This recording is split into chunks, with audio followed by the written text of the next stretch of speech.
प्रतीक्षा और आप देख रहे हैं न्यूज क्लिक पर खोज खबर कार्यक्रम। देश में जिस समय मोदी सरकार, उनके गृह मंत्री अमित शाह और तमाम टीम उनकी राजस्थान में विधायकों की खरीद फरोख्त के लिए दूरबीन लगाई हुई थी, सारा जोर उसने लगा रखा था, ठीक उसी समय देश के दो राज्यों में जो घटनाएं हुई वे मानवता को तो शर्मसार करने वाली हैं ही, साथ ही भारत के संविधान की चिंदी चिंदी उड़ाने वाली हैं। इन दो घटनाओं पर बातचीत करना लोकतंत्र पर बातचीत करना है।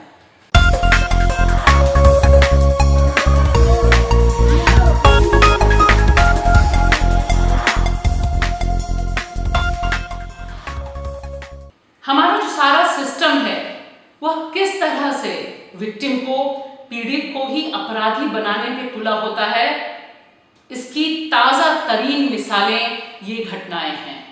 और खास तौर से अगर जो पीड़ित है वह मार्जिनलाइज समुदाय का है, वंचित समुदाय का है, दलित है, महिला है, तब देखिए कि किस तरह से उस पर जो पॉलिटिकल सिस्टम से लेकर एडमिनिस्ट्रेटिव स्ट्रक्चर है, प्रशासनिक स्ट्रक्चर है, प्रशासनिक ढांचा है, हमारी न्यायपालिकाएं हैं, वे किस तरह से बर्बर जुल्म ढाती हैं, उपेक्षा करती हैं और कहीं से भी किसी की भी जवाबदेही तय नहीं करती हैं। इसका दिल दहलाने वाला उदाहरण मध्य प्रदेश के गुना से आया है। वहां पर एक जमीन पर, जो सरकारी जमीन थी, उस पर एक दलित परिवार, एक दलित दंपत्ति राजू और सावित्री वर्षों से खेती कर रहे थे और यह खेती वे मुफ्त में नहीं कर रहे थे। इस जमीन पर जिस व्यक्ति ने अपना मालिकाना जता रखा था उसने इन्हें अधिया बटिया पर दी थी, यानी अगर परिवार वालों का माने तो 3 लाख का कर्जा लेकर इस जमीन पर वे खेती कर रहे थे। अतिक्रमण हटाने के लिए पुलिस पहुंचती है, पूरा का पूरा महकमा पहुंचता है और जो वीडियो वायरल हैं उनको आप देखिए तो रोंगटे खड़े हो जाते हैं। किस तरह से खड़ी फसल पर जेसीबी चलाई गई, पूरी की पूरी फसल उजाड़ी जा रही थी और भारत माता का कलेजा फटने लग गया। सावित्री पैरों पर गिर जाती हैं, राजू पैरों पर गिर जाते हैं और कहते हैं, साहब यह जमीन अभी खेती के लिए है, हमने बहुत मेहनत यहां पर की है, लाखों रुपए का कर्जा है, बच्चे छोटे छोटे हैं, फसल उगाने दीजिए, उसके बाद हम चले जाएंगे। कहीं कोई सुनवाई नहीं होती है और आप देखिए कि किस तरह से इस दलित दंपत्ति की बर्बर पिटाई होती है। सब कुछ वीडियो पर है और ये वीडियो वायरल है, हर जगह यह वीडियो जा रहा है। और देखिए सावित्री किस तरह से अपने पति को बचाने के लिए पुलिस की लाठियां खाती हैं। सारी घटना कैमरे पर रिकॉर्ड होती है, ये वीडियो वायरल है और शायद अगर ये वीडियो वायरल नहीं हुआ होता तो प्रशासन ये मानता भी नहीं कि इतनी बर्बर पिटाई इस दलित दंपति की हुई है। इतनी पिटाई झेलने के बाद और जब उन्हें लगा कि उनके पास कोई रास्ता नहीं, वे वापस अपनी झोपड़ी में गए और वहां पे जो रखा था कीटनाशक वो उन्होंने बच्चों के सामने पिया।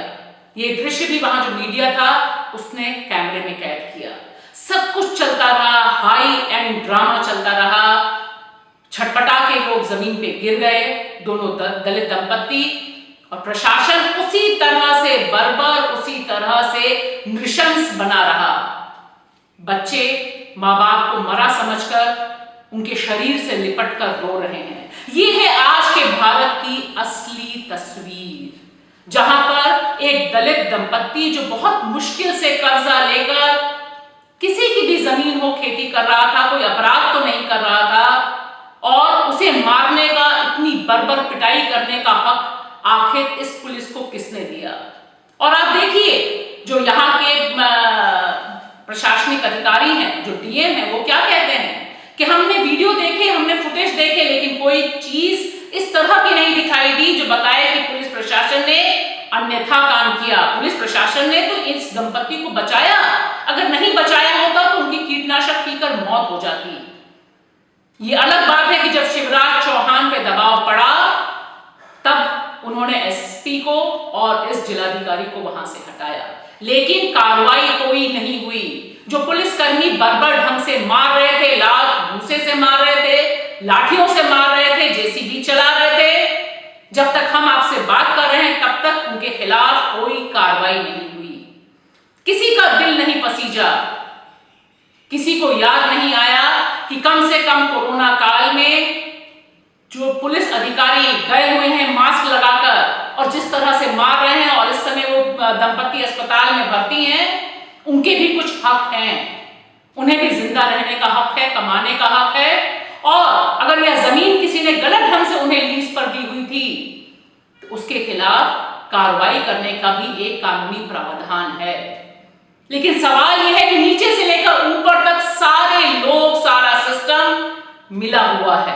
और कम से कम शिवराज सिंह चौहान की जो पूरी सरकार है वो आज की तारीख तक यह बताने पे आमादा है कि यह दलित दंपत्ति गलत कर रहे थे, इसीलिए किसी के खिलाफ कोई कार्रवाई नहीं हुई। जिस तरह से मध्य प्रदेश में पुलिस ने कहर ढाया दलित दंपत्ति पर, तकरीबन उसी तरह से या उससे ज्यादा mental torture, physical torture Bihar की धरती पर हुआ एक सामूहिक बलात्कार पीड़िता, गैंग रेप सर्वाइवर के साथ। अररिया की घटना है ये। यहाँ 6 जुलाई को एक 22 साल की युवती के साथ सामूहिक बलात्कार होता है। वह 6 जुलाई को जाती है महिला पुलिस थाना वहां कंप्लेन करने के लिए।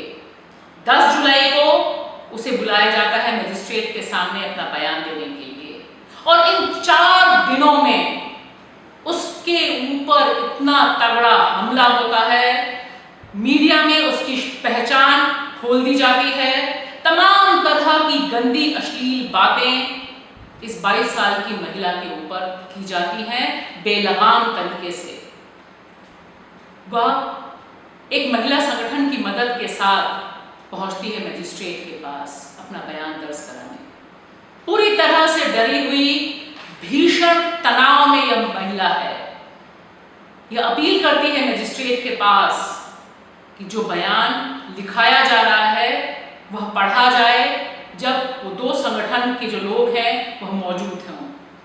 ये दोनों लोग कल्याणी बडोला और तन्मय निवेदिता, यह जन जागरण शक्ति संगठन के साथ काम करने वाली महिला एक्टिविस्ट हैं, जो पहले दिन से इस महिला के साथ खड़ी हुई हैं बहुत मजबूती से। और मजिस्ट्रेट बिल्कुल अनसुना कर देता है पीड़िता की मांग को। पीड़िता जो पहले से बेहद परेशान है, घनघोर मानसिक दबाव में है, वह चिल्लाती है, वह गुहार लगाती है, वह गुस्से में आती है और शायद उसका गुस्सा ही उसके जिंदा रहने की निशानी है। यह बात मजिस्ट्रेट को समझ नहीं आती, यह बात वहां किसी को समझ नहीं आती और उसका गुस्सा, उसकी नफरत को कोर्ट की अवमानना के तौर पे देखा जाता है।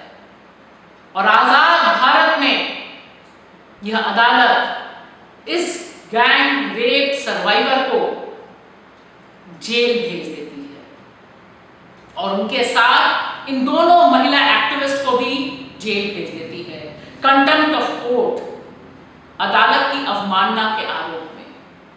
शायद इससे ज्यादा बर्बर मजाक इस रेप सर्वाइवर के साथ कुछ और नहीं हो सकता था। जब हम बात कर रहे हैं उस समय तक यह महिला इन दोनों महिला एक्टिविस्ट के साथ अररिया से 250 किलोमीटर दूर जेल में बंद है। बिहार में भीषण कोरोना का संकट है और ऐसे में गैंग रेप सर्वाइवर को अदालत जेल भेजती है। वह जेल भेजकर तमाचा मारती है देश के संविधान पर, वह तमाचा मारती है हर एक उस महिला के चेहरे पर जो इज्जत से जीने का हक मांगती है। तमाम अदालतें सुओ मोटो एक्शन लेती हैं। पेड़ कट रहा होता है तो सुओ मोटो एक्शन होता है, जानवरों को कुछ हो रहा होता है तो सुओ मोटो एक्शन होता है। लेकिन 6 तारीख को जिसके साथ गैंग रेप हुआ, 10 तारीख को जिसको मजिस्ट्रेट के सामने बयान देना था, वह 16 तारीख जब हम आप बात कर रहे हैं 16 जुलाई तक जेल में रहती है और कहीं कोई कोशिश नहीं होती पीड़िता को बाहर निकालने की। हमारा सवाल बहुत सीधा सा है कि आखिर यह सिस्टम इतना असंवेदनशील कैसे हो सकता है, जब गैंग रेप करने वाले बाहर खुले घूम रहे हैं। जो पांचवा उसका आरोपी है, उसका परिवार इस लड़की के परिवार पे पूरा दबाव बना रहा है कि वो केस वापस ले ले। कोई परिवार वाला इस लड़की के साथ खड़ा नहीं है। ऐसे में अदालत इतनी कठोर, इतनी निष्ठुर और इतनी असंवैधानिक कैसे हो सकती है? आखिर इस अदालत का या किसी भी अदालत का अपमान क्या एक महिला के शरीर के साथ किए गए इस जुल्म से बड़ा हो सकता है? यह सवाल तमाम लोग जो कानूनविद हैं, जो वकील हैं, वे सब उठा रहे हैं। महिला संगठनों ने तीखी आलोचना की है इस गिरफ्तारी की और कहा है कि तुरंत इस महिला को रिहा किया जाना चाहिए। हमारा सवाल बहुत सीधा सा है न्यूज़ क्लिक के तमाम दर्शकों के साथ कि ये जो दो घटनाएं हैं, ये कोई अलग इकलौती घटनाएं नहीं हैं। यह घटनाएं भारतीय लोकतंत्र कहां खड़ा है उसे दर्शाने वाली घटनाएं हैं।